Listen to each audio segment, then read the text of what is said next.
Permata TV YouTube Indonesia dengan bangga mempersembahkan sebuah storytelling kekinian abad ini, diangkat dari karya besar Esa Mintarja yang sangat populer di masanya, berlatar belakang kisah tanah Jawa masa lampau, tepatnya di penghujung kejayaan kerajaan tanah Jawa, dengan judul Kisah Api di Bukit Menoreh.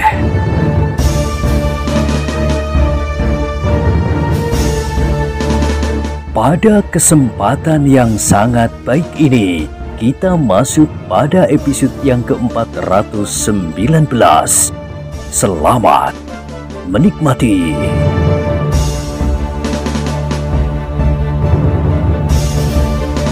Pada episode sebelumnya telah diceritakan, sebuah ledakan cambuk Kiai Gringsing telah mendorongnya ke samping, tetapi Kiai Telapak Jalak terkejut bukan buatan ketika terasa ujung trisula yang tajam telah menusuk pundaknya.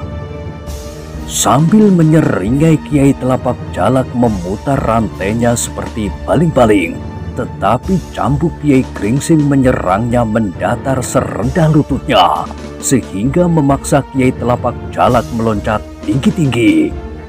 Tetapi begitu kakinya menyentuh tanah, sekali lagi ujung cambuk itu melecut lambungnya dan menggoyak bajunya. Bukan saja bajunya, tetapi juga kulitnya telah menitikkan darah. Kiai Telapak Jalak mengumpat-umpat, tetapi umpatannya tidak dapat menyelamatkannya. Ia terputar setengah lingkaran ketika sekali lagi ujung trisula Kisumangkar mendorongnya di punggung, dan sebelum ia terjatuh, cambuk Kiai Gringsing telah membelit dadanya, dan hentakan sendal pancing telah membuatnya terputar dan tidak lagi berhasil menjaga keseimbangannya. Sejenak kemudian Kiai Telapak Jalak, orang yang memiliki kemampuan melampaui orang biasa itu, tidak lagi dapat bertahan untuk tetap berdiri. Terhuyung-huyung ia sambil berputaran, akhirnya jatuh terlentang di atas tanah yang lembab. "Cepat!" desis Kiai Gringsing. Kisumangkar pun meloncat maju. Ia berhasil menginjak tangan kanan Kiai Telapak Jalak yang menggenggam senjata. Ia mengharap bahwa dengan demikian Kiai Telapak Jalak dapat dipaksanya menyerah. Tetapi Kisumangkar terpaksa meloncat melepaskannya lagi, karena Kiai Telapak Jalak masih berusaha mematuk kaki Kisumangkar dengan kerisnya itu. Pada saat itulah cambuk Kiai Gringsing meledak dan ujungnya telah membelit tangan Kiai Telapak Jalak. Dengan suatu hentakan yang kuat, Kiai Gringsing mencoba menarik tangan itu agar kerisnya dapat terlepas. Tetapi Kiai Telapak Jalak tidak mau melepaskan kerisnya begitu saja. Ia masih mencoba menghentakkan tangannya, tetapi ternyata bahwa kekuatan Kiai Gringsing tidak dapat diatasinya. Bahkan tanpa disadarinya, pergelangan tangannya yang terbelit ujung cambuk itu terluka karenanya.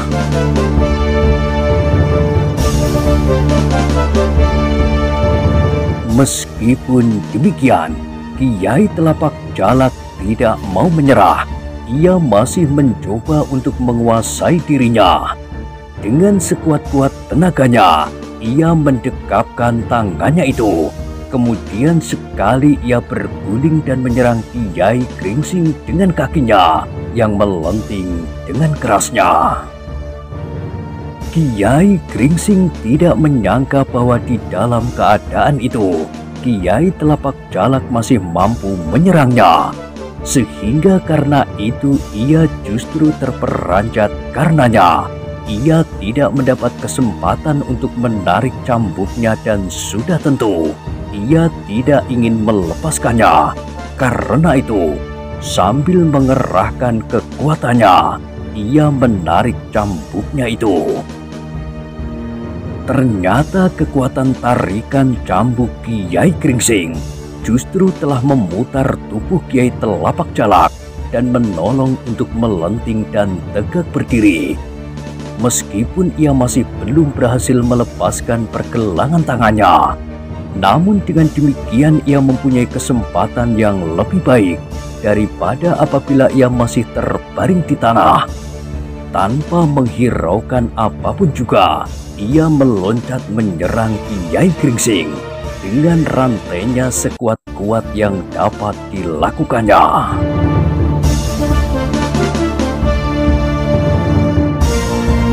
Tetapi Kiai Gringsing pun tidak tinggal diam. Sekali lagi ia menghentakkan cambuknya itu, sehingga Kiai Telapak Jalak terseret beberapa langkah. Dengan demikian maka serangannya tidak lagi pada sasarannya. Namun demikian Kiai Telapak Jalak sama sekali tidak menyerah. Ia masih berusaha mengurai ujung cambuk di tangannya, dan agaknya Kiai Gringsing kali ini tidak menghalanginya, sehingga akhirnya tangannya itu pun terlepas meskipun tangan itu telah terluka.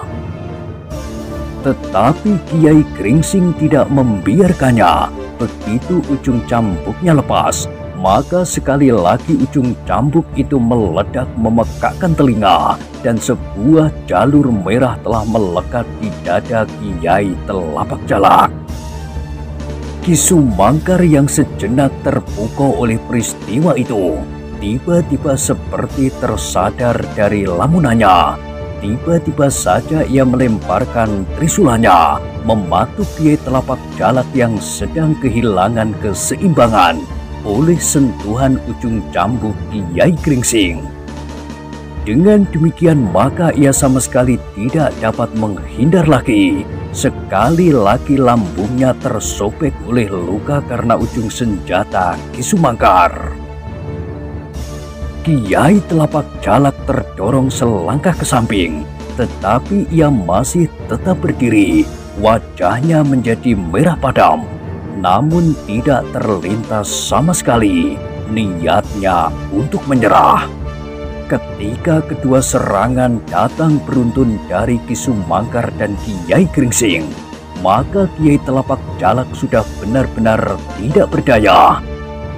Jangankan menghindar dan menyerang kembali, sedangkan menangkis pun tidak ada lagi sisa tenaganya yang cukup.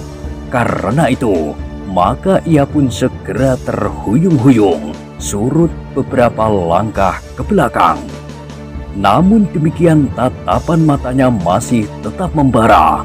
Sorot matanya itu masih tetap menantang dan pantang menyerah. Kedua jenis senjatanya pun masih tetap pula di dalam genggaman. "Menyerahlah," desak Kiai Gringsing. "Kau akan mendapatkan keringanan." "Persetan!" Ia menggeram, namun dalam pada itu mata Kiai Telapak Jalak seolah-olah menjadi liar ketika ia melihat Raden Sutowijoyo telah berada di dekat arena itu sambil berkata, "Semuanya sudah selesai. Mereka telah dapat kami usir. Hanya sebagian kecil sajalah yang masih melakukan perlawanan. Sebentar lagi para pengawal akan segera dapat menguasai mereka." "Persetan!" Sekali lagi Kiai Telapak Jalak menggeram. "Menyerahlah," desak Kiai Gringsing berulang kali. "Aku akan menjamin bahwa kau akan mendapat sekedar pengampunan. Aku tidak memerlukan belas kasihan. Bunuhlah kalau kau memang mampu membunuh aku." "Baiklah."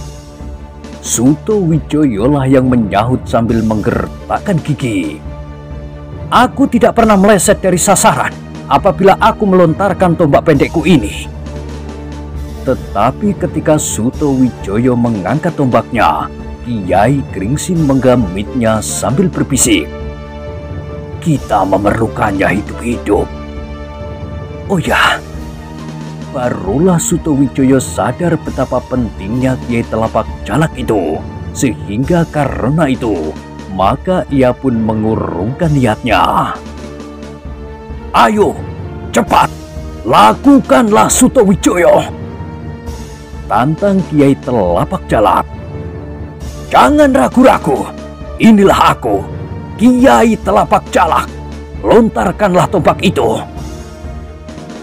Tetapi Sutowijoyo menggeleng. "Tidak, aku tidak akan melemparkan tombak itu. Kami di sini sedang menunggu kedua anak Ki Trunopodang. Kami akan mengupungmu rapat-rapat dan menangkapmu hidup-hidup. Kau sadar bahwa kau amat penting bagi kami." "Persetan!" teriak Kiai Telapak Jalak.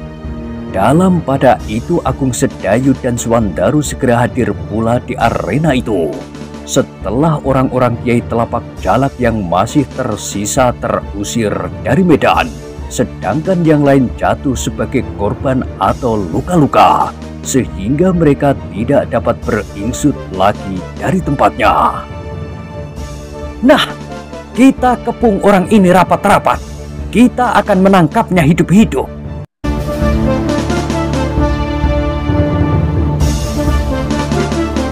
Mata Kiai Telapak Jalak menjadi nanar. Ia melihat 5 orang mengelilingi, masing-masing dengan senjata di tangan. Tetapi ternyata bahwa mereka tidak berhasrat benar-benar membunuhnya. Senjata-senjata itu tidak mereka pergunakan sebaiknya, meskipun ia sudah tidak berdaya lagi. Namun dengan demikian, kegelisahan telah memuncak di hatinya. Ia sadar sepenuhnya apa yang akan terjadi atasnya apabila ia berhasil ditangkap hidup-hidup oleh Raden Sutowijoyo. Ia pasti akan dibawa ke pusat pemerintahan tanah yang baru dibuka ini, dihadapkan kepada Ki Gede Pemanahan, dan kemudian dipaksa untuk mengatakan siapa saja yang pernah berhubungan dengan dirinya dan usahanya yang gagal itu. Tidak. Ia menggertakkan giginya. Ia sudah mendapat kebulatan tekad. Ia tidak akan tertangkap hidup-hidup dan tidak akan pernah mengatakan kepada siapapun juga siapa yang sebenarnya terlibat di dalam usaha untuk menggagalkan rencana pembukaan Alas Mentawai dan membuat Mataram menjadi besar.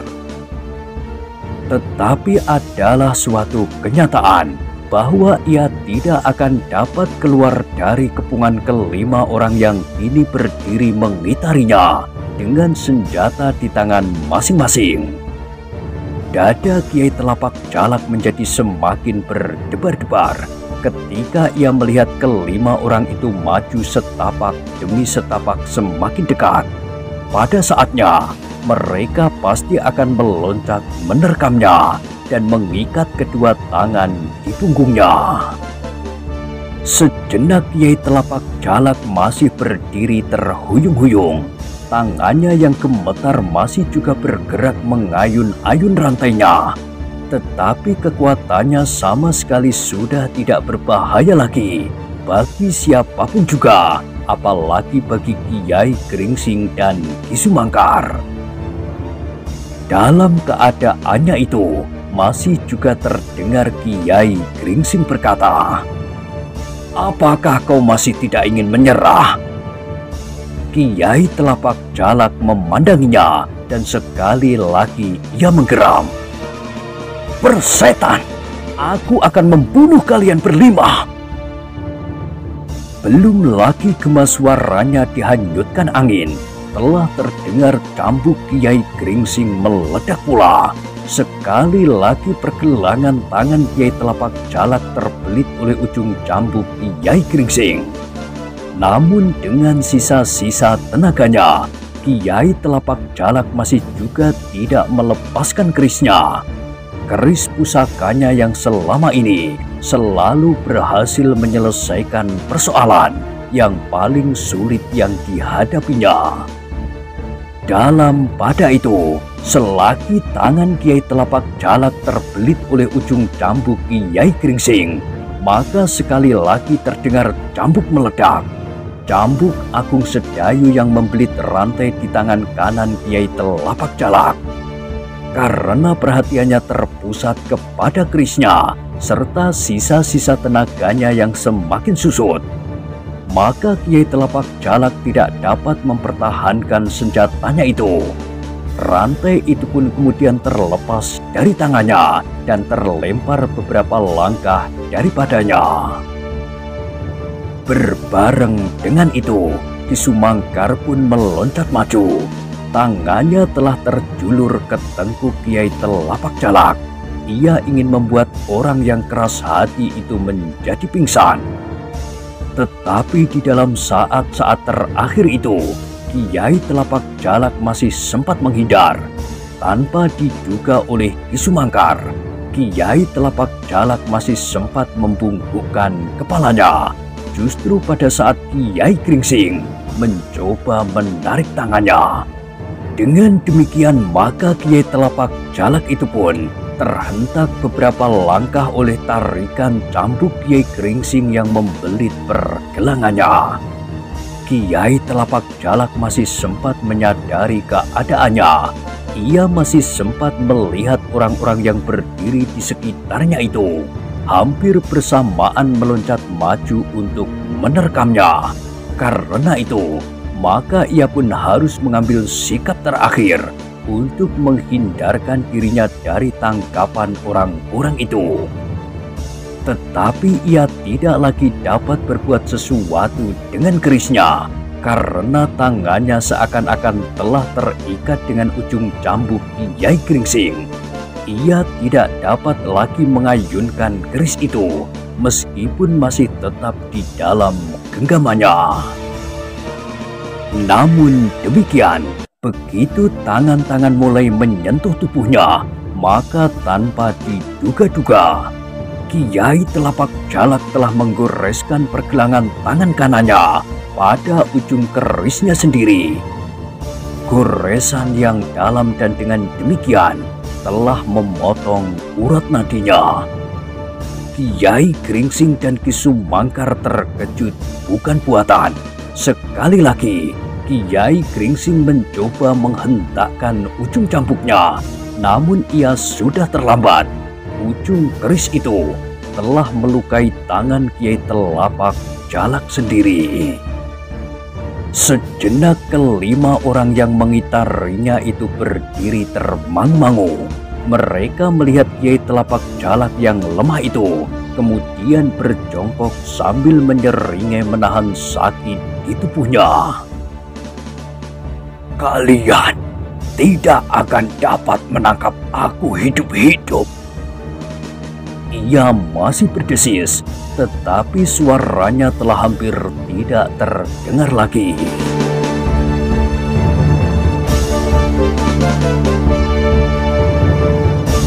Kiai Gringsing menarik nafas dalam-dalam.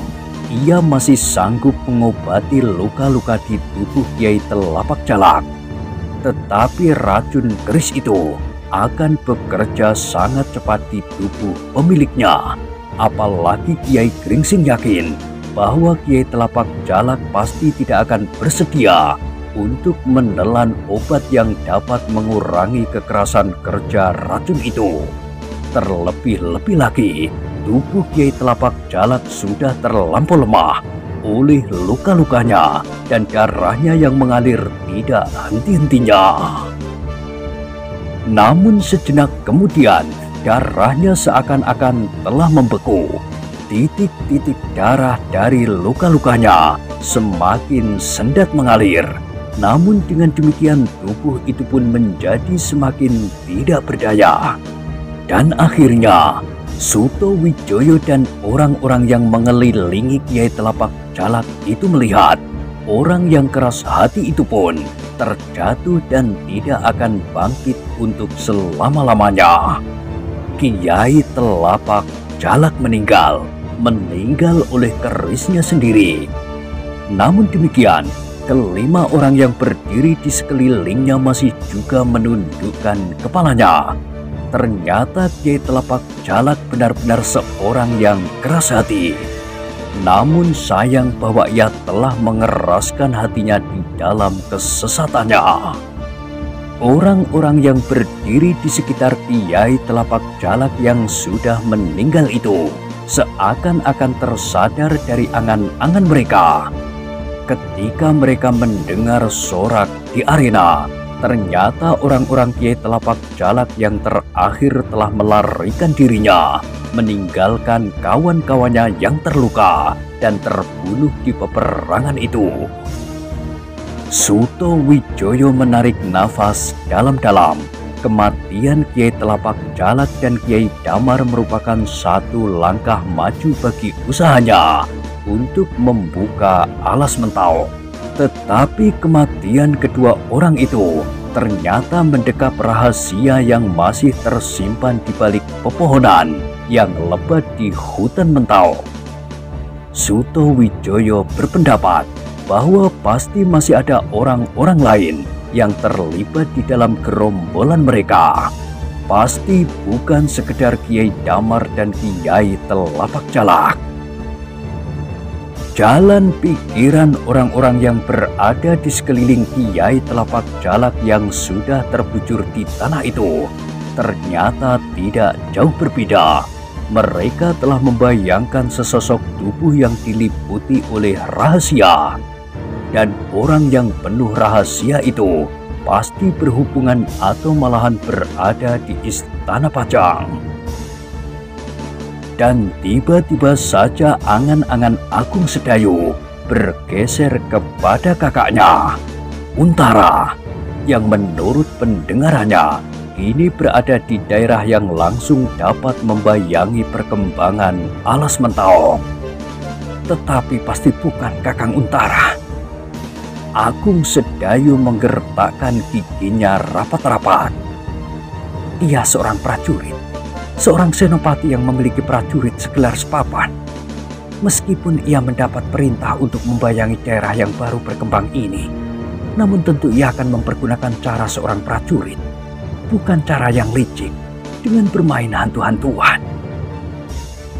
Tetapi Agung Sedayu tetap menyimpan persoalan itu di dalam hatinya, meskipun ia masih juga dibayangi oleh kebimbangan. Tetapi ia berusaha untuk mengendapkan hal itu di dalam dirinya sendiri. Mungkin orang lain tidak akan berpikir sejauh itu, katanya di dalam hati. Kalau aku bertanya kepada seseorang, maka justru akan dapat menimbulkan persoalan bagi mereka yang sebelumnya tidak pernah mempertimbangkannya. Demikianlah, maka ketika matahari kemudian memanasi hutan Mentau, para pengawal dan penghuni barak yang tidak mengalami cedera apapun segera menjadi sibuk pula mengurusi kawan-kawannya yang telah terluka. Dan bahkan ada juga yang dengan kerongkongan yang serasa kering mengangkat tubuh-tubuh sahabatnya yang gugur di dalam peperangan itu. Kita tidak dapat menghindarkan korban di antara kita, berkata Suto Wijoyo. Jer Basuki Mowobeyo, kita harus menyerahkan tebusan bagi kesejahteraan yang kita perjuangkan. Kita masih dapat mengucap syukur bahwa korban yang jatuh itu bukan diri kita. Suto Wijoyo berhenti sejenak, lalu dengan tekanan yang dalam ia meneruskan. Kita masih mendapat kesempatan hidup dan menghirup udara tanah yang telah kita bebaskan ini untuk beberapa lamanya. Tetapi yang telah menjadi korban itu tidak akan lagi dapat melihat apa yang akan terjadi atas tanah ini kelak. Para penghuni barak itu mendengarkannya dengan sepenuh perhatian, dan Suto Wijoyo pun berkata selanjutnya, karena itu, kita tidak akan pernah melupakan mereka. Demikianlah seharusnya. Kalau kita kelak berhasil dengan usaha kita, maka kita sudah dialasi dengan pengorbanan-pengorbanan yang tidak ternilai harganya. Kalau kita kelak berhasil membuat padukuhan-padukuhan yang subur di atas tanah ini, kita tidak boleh melupakan tawur yang telah berhamburan, yang akan menjadi pupuk buat kesuburan tanah ini. Dan itu bukan berarti bahwa kita untuk selanjutnya tidak akan dapat berbuat sesuatu yang mempunyai nilai yang sama dengan pengorbanan yang telah mereka berikan. Bukan berarti bahwa apa yang kita lakukan kemudian sekedar menyelesaikan persoalan yang telah dimulai. Kita masih mempunyai kesempatan yang luas untuk berbuat sesuatu bagi tanah ini. Kita masih harus mengisi wadah yang sekarang kita bina dengan pengorbanan yang mahal. Tetapi kita harus selalu ingat bahwa pernah terjadi perjuangan yang memungkinkan kita membuat pengorbanan-pengorbanan lain dan mengembangkan usaha kita di atas tanah ini. Orang-orang yang mendengarkan kata-kata Sutowijoyo itu mengangguk-anggukkan kepala mereka. Rasa-rasanya kata-kata itu meresap sampai ke tulang sumsum. Mereka yang menyaksikan sendiri pengorbanan yang telah diberikan oleh kawan-kawannya yang kini telah terbujur tidak bernafas. Dan ada pula yang menjadi cacat buat seumur hidupnya, tidak akan dapat melupakannya. Mereka tidak akan dapat menuntut penghargaan apapun. Dan seandainya mereka masih menyadari keadaannya, mereka pun tidak akan menuntut penghargaan atas perjuangannya. Juga bagi keluarganya yang ditinggalkan. Soalnya terletak pada kita sendiri. Dalam diri kita masih tersimpan budi yang akan terungkapkan di dalam segala tindak tanduk dan tingkah laku. Dan apakah yang dapat kita lakukan buat mereka dan keluarga mereka? Sekali lagi Sutowijoyo berhenti. Sekali ia menarik nafas. Lalu katanya, mudah-mudahan anak-anak yang sekarang masih terlampau kecil untuk mengingat apa yang baru saja terjadi, dan apalagi yang akan lahir kemudian, akan dapat mendengar bahwa pernah terjadi pengorbanan-pengorbanan yang tidak ternilai harganya. Seperti air dalam segala bentuk dan manfaatnya, namun di suatu tempat yang barangkali tidak pernah dihiraukan lagi, terdapatlah sumbernya. Mungkin di lereng-lereng gunung yang diselimuti oleh hutan-hutan yang lebat. Mungkin di tengah-tengah belukar yang tersembunyi. Orang-orang yang mendengar kelanjutan kata-kata itu pun masih juga mengangguk-angguk. Mereka menyadari sepenuhnya apa yang sebenarnya telah terjadi. Dengan demikian maka dengan kesungguhan hati, mereka pun segera menyelenggarakan segala sesuatunya dengan sebaik-baiknya. Tetapi ketakutan dan kecemasan, terutama pada perempuan dan anak-anak, tidak segera dapat dihapuskan dari barak itu. Apalagi mereka yang telah kehilangan salah seorang dari keluarga mereka, suami, ayah atau anak laki-laki mereka. Maka hari-hari berikutnya merupakan hari yang sangat suram. Namun sejak pertempuran yang menentukan itu, harapan-harapan yang selama itu telah hampir pudar, mulai tumbuh kembali di hati setiap orang. Mereka berharap bahwa untuk seterusnya, mereka akan dapat bekerja dengan tenang tanpa gangguan lagi.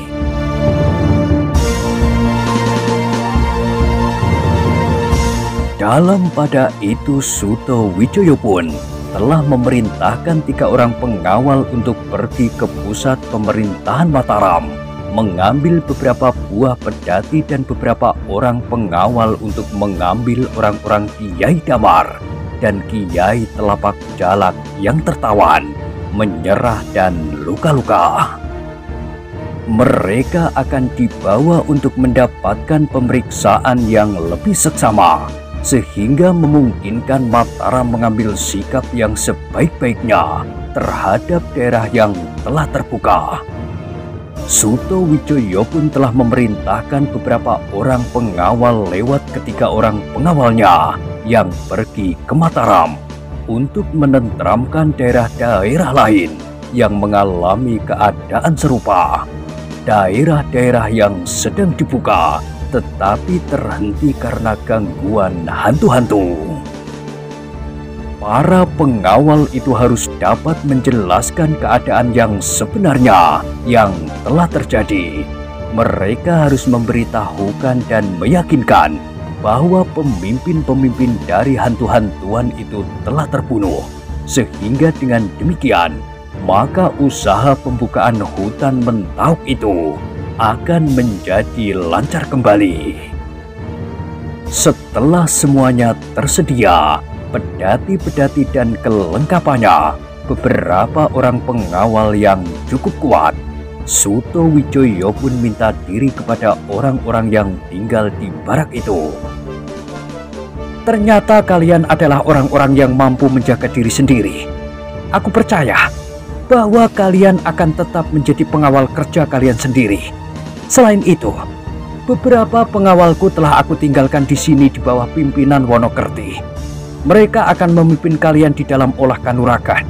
Jangan jemu melatih diri, meskipun tampaknya daerah ini telah menjadi tenang.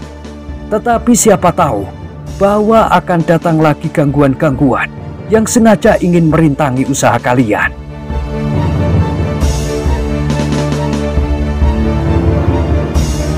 Orang-orang yang tinggal di barak itu mengangguk-anggukkan kepalanya. Aku akan minta diri, karena aku harus kembali ke Mataram. Dalam waktu yang tidak lama, aku akan mengirimkan alat-alat yang lebih baik bagi kalian di sini.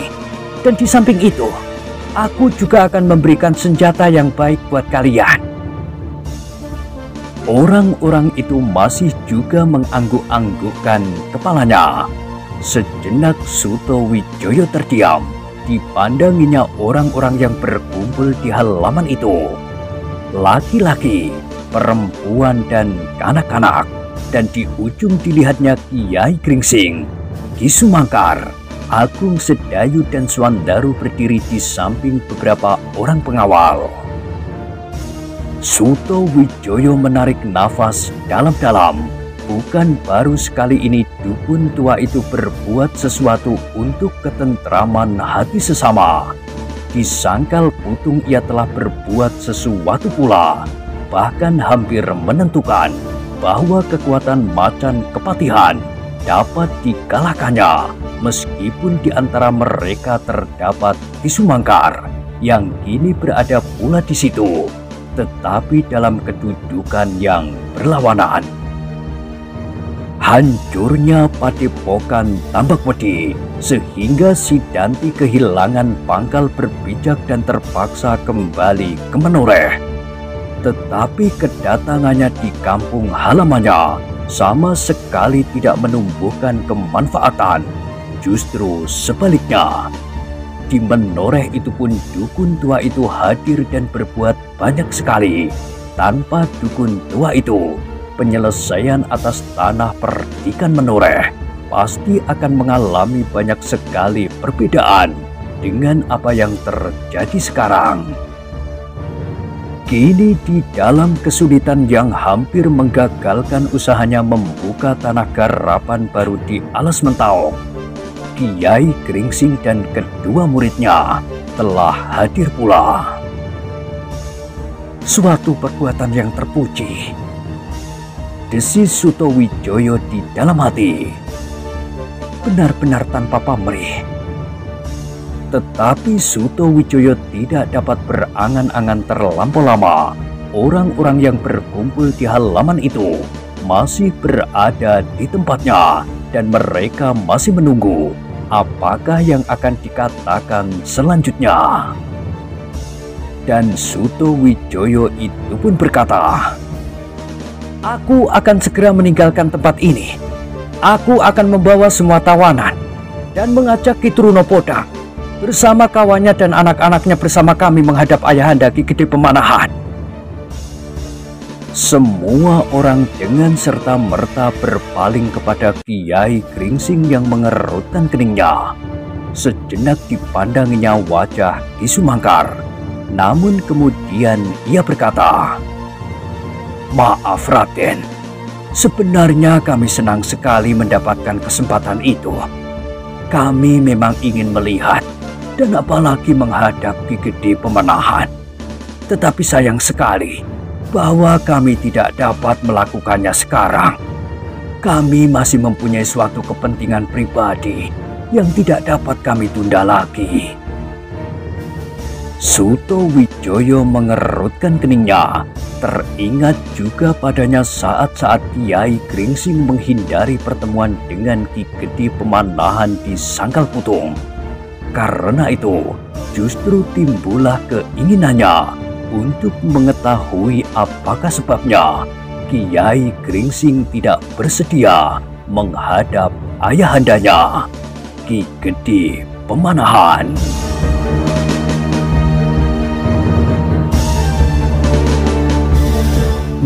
Nah, bagaimanakah kisah selanjutnya? Silahkan ikuti terus kisah Api di Bukit Menoreh pada episode berikutnya. Sampai jumpa.